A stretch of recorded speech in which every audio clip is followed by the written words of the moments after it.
En la literatura científica y sobre todo en la sombra especulativa, existen una inmensa cantidad de objetos que aparentemente no deberían existir.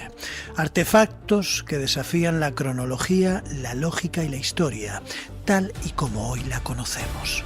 La batería de Bagdad, el mecanismo de Antiquitera o el mapa de Piri Reis son solo algunos ejemplos de lo que hoy conocemos como OPARs, objetos fuera de lugar, huellas imposibles que no deberían estar ahí de un tiempo que aparentemente no pudo haberlos construido.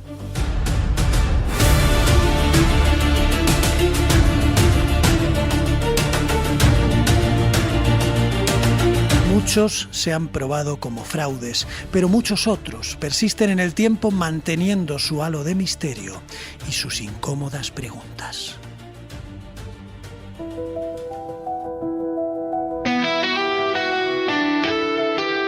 Hoy sabemos que hay distancias infranqueables, que la noche no tiene límites, que el universo se está expandiendo en la nada absoluta, en el rincón impredecible, en el error inconfesable, en la estadística confusa.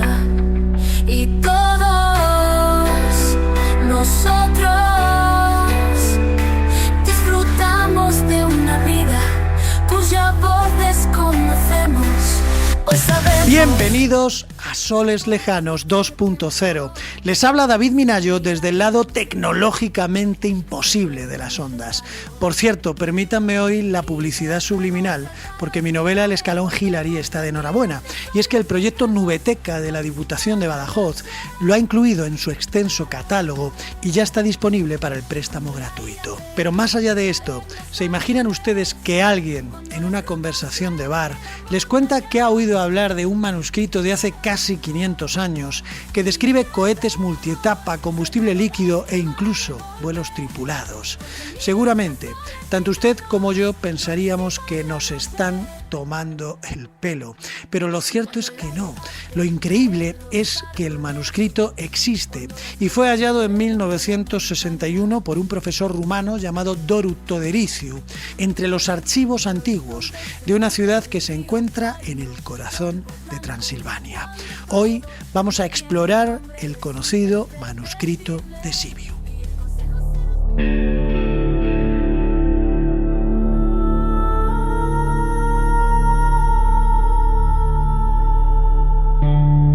Sibiu, fundada por colonos sajones en el siglo XII, fue la capital del Principado de Transilvania y la ciudad más importante para los alemanes de Rumanía hasta el siglo XX.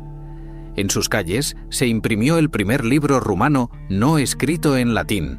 Se encendió la primera luz eléctrica del sureste europeo y también se ocultó un enigmático manuscrito que se adelantó varios siglos a su propio tiempo. En 1961, el profesor Doru Toderițiu de la Universidad de Bucarest descubrió un antiguo manuscrito de 450 páginas entre los archivos de la ciudad. Estaba escrito en alemán y repleto de fórmulas, dibujos de artillería y esquemas técnicos. Pero lo que más le sorprendió fue encontrar allí descripciones detalladas de cohetes multietapa y vuelos tripulados. Cuando hablamos de cohetes multietapa no nos referimos a proyectiles de artillería ni a simples armas explosivas.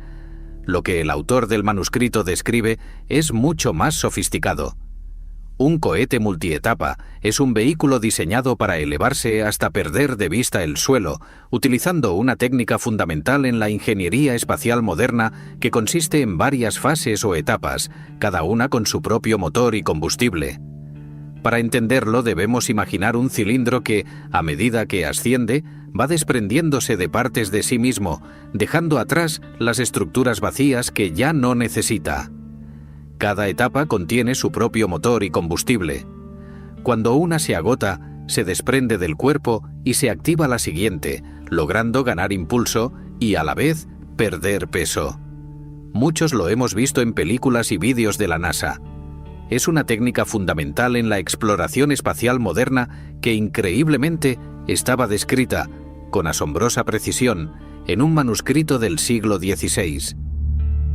El autor del manuscrito es Konrad Haas, un ingeniero militar que por aquel entonces estaba al servicio del Reino de Hungría y del Principado de Transilvania. Konrad Haas apenas aparece en los libros de historia. Su origen es incierto. Tal vez fuera austríaco, nacido en Dorbach, hoy parte de Viena, o quizá fuese un sajón transilvano. Vivió desde 1509 hasta 1576. Lo que sabemos con certeza es que fue maestro del arsenal del ejército imperial bajo el mando de Fernando I de Habsburgo. En 1551 fue invitado por Esteban Báthory, príncipe de Transilvania, a establecerse en la ciudad de Nagyszeben, hoy conocida como Sibiu, donde trabajó como ingeniero de armas y comenzó a enseñar en Klausenburg, la actual Cluj-Napoca. Lo sorprendente es que entre sus proyectos técnicos plasmó en papel ideas tan adelantadas a su tiempo como cohetes de 3 etapas, propulsión con combustible líquido, aletas aerodinámicas con forma de delta y toberas con forma de campana, logrando con esto anticiparse varios siglos a diseños que hoy en día se usan en los motores modernos. Todo esto quedó registrado en un tratado escrito en alemán, donde funde la tecnología pirotécnica con la lógica armamentística. Un manuscrito que no se conoció hasta su redescubrimiento en 1961 entre los archivos públicos de Sibiu, clasificado como Varia II 374. Y lo más llamativo es que entre sus esquemas aparece la idea de un cohete tripulado, porque Konrad Haas no solo pensaba en pólvora y velocidad. De hecho, en el último párrafo de su capítulo sobre usos militares, escribió una frase que resuena hoy como un suspiro del futuro. Mi consejo es más paz y menos guerra. Dejemos los fusiles guardados, que la bala no sea disparada y que la pólvora no se queme ni se humedezca. Así, el príncipe guardará su dinero y el jefe del arsenal conservará su vida. Una advertencia que supone hoy en día un gesto de lucidez en una época que vivía todavía envuelta en el fuego y la aurora del hierro.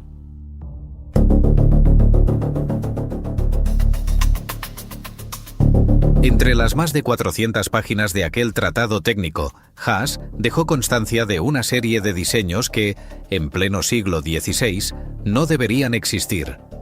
Primero habla de cohetes de 3 etapas, que como ya hemos visto son una estructura escalonada donde cada segmento contiene su propio motor y combustible. Después describe el uso de combustible líquido, una idea que no se implementaría con éxito hasta 4 siglos después, y plantea mezclas químicas complejas basadas en compuestos que, según la teoría actual, podrían generar una combustión controlada muy distinta a la pólvora negra tradicional. También introduce aletas de forma delta, un diseño que mejora la estabilidad y la dirección durante el vuelo y que hoy se encuentra en aviones supersónicos y misiles guiados. Pero hay más. Haas fue el primero en fusionar el arte de los fuegos artificiales, muy desarrollados en Europa y Asia, con la tecnología militar para diseñar un vehículo capaz de elevarse mediante una secuencia calculada de etapas propulsoras. Todo esto, escrito a mano, en alemán arcaico y en una época donde el cielo aún era dominio exclusivo de los pájaros. Por tanto, ¿cómo podemos explicar que un manuscrito del siglo XVI contenga ideas tan avanzadas? Esa es la pregunta del millón. ¿Cómo es posible que un hombre del Renacimiento, sin motores modernos, sin conocimiento de aerodinámica, sin acceso a laboratorios ni simulaciones, haya concebido estructuras de 3 etapas, propulsión líquida, estabilizadores delta y hasta la posibilidad de ese vuelo tripulado? ¿Cómo se explica que un ingeniero militar en una ciudad de Transilvania del siglo XVI imagine un tipo de tecnología que no veríamos despegar hasta mediados del siglo XX? Por ahora hay 4 respuestas posibles, pero lo cierto es que ninguna de ellas resulta demasiado convincente.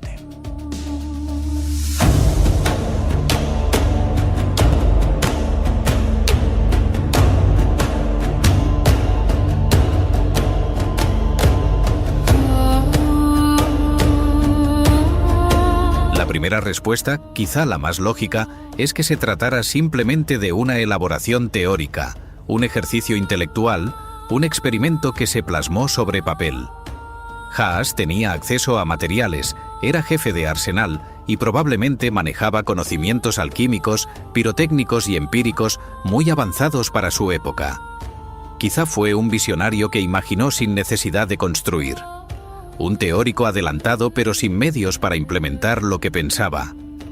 La segunda hipótesis juega con la idea de que sí se intentó, que alguno de sus diseños llegaron a probarse. Hay rumores de un supuesto lanzamiento en Sibiu en 1550, aunque ninguna fuente contemporánea se ha hecho eco de ello. ¿Es esto posible? ¿Se perdió la información? ¿Fue ignorada? ¿O deliberadamente ocultada por parecer absurda o blasfema? La segunda hipótesis juega con una posibilidad asombrosa. ¿Y si Konrad Haas no solo lo imaginó, sino que también lo intentó?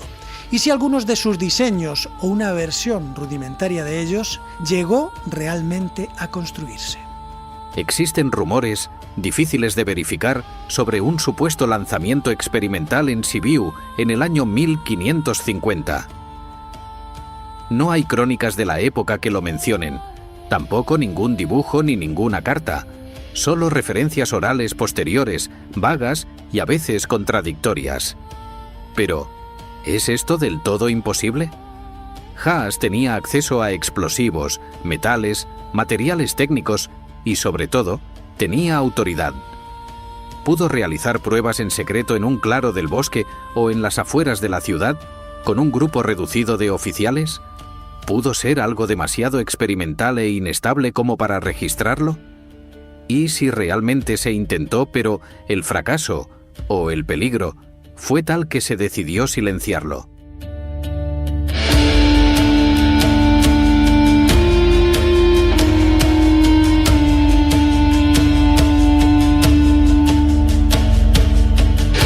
En el siglo XVI volar no solo era algo extravagante, era algo que podía considerarse como una herejía. En aquella época el cielo era de Dios y pensar ascender a él con fuego y metal podía suponer una grave condena. Por tanto, ocultarlo, pensar que se hubiese llegado a intentar de manera secreta no es algo tan descabellado.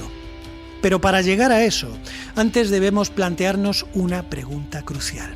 ¿Era viable en aquella época construir lo que Haas describe en su manuscrito?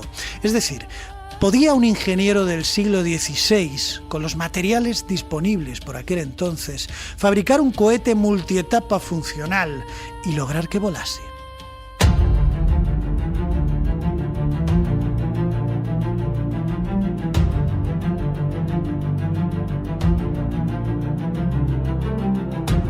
La respuesta es compleja. Desde el punto de vista puramente técnico, sí y no. La pólvora negra ya era conocida y ampliamente utilizada en Europa desde el siglo XIV.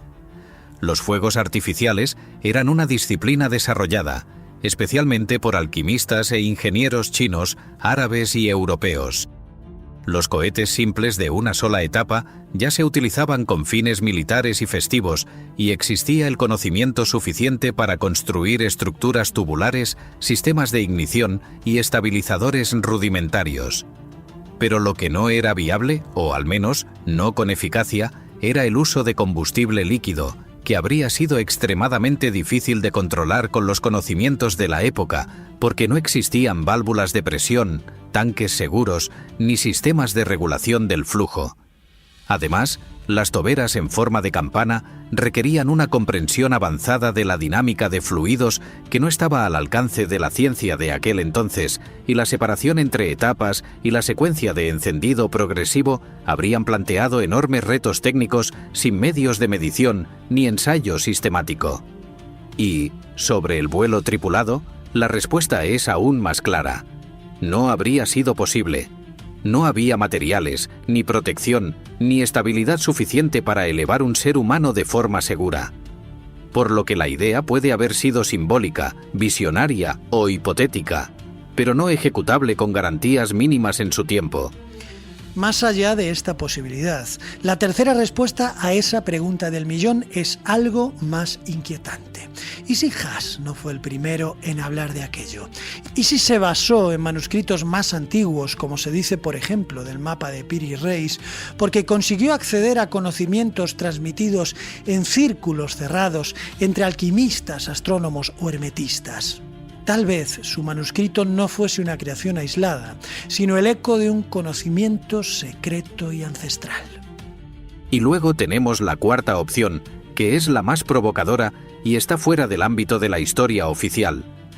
¿Y si existió en la antigüedad una civilización con un nivel técnico superior al que creemos? Una ciencia perdida, fragmentada y conservada en textos esotéricos o tratados incomprendidos, como algunos afirman que ocurre con los Vimanas del Majábharata o los mapas imposibles del Renacimiento. Sea cual sea la explicación, lo cierto es que el manuscrito de Sibiu no es un fraude. Está conservado, ha sido analizado paleográficamente y fue redactado al menos un siglo antes de que la ciencia oficial comenzase a hablar de estos temas.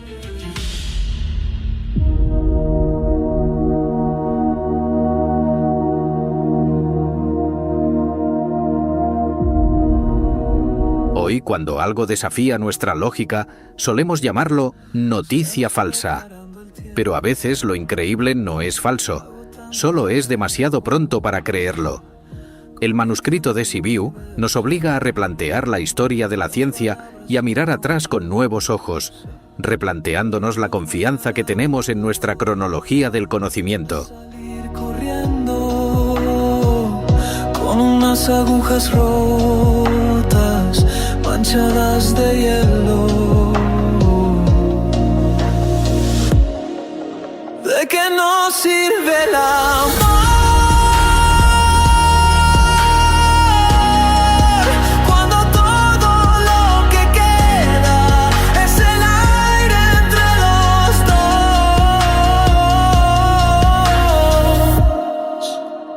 Porque lo que Haas escribió en el siglo XVI en alemán arcaico con tinta y pergamino es en esencia lo que hoy vemos despegar desde Cabo Cañaveral. Nunca olviden que miles de soles lejanos no disipan la noche, lo decía Antonio Porcia.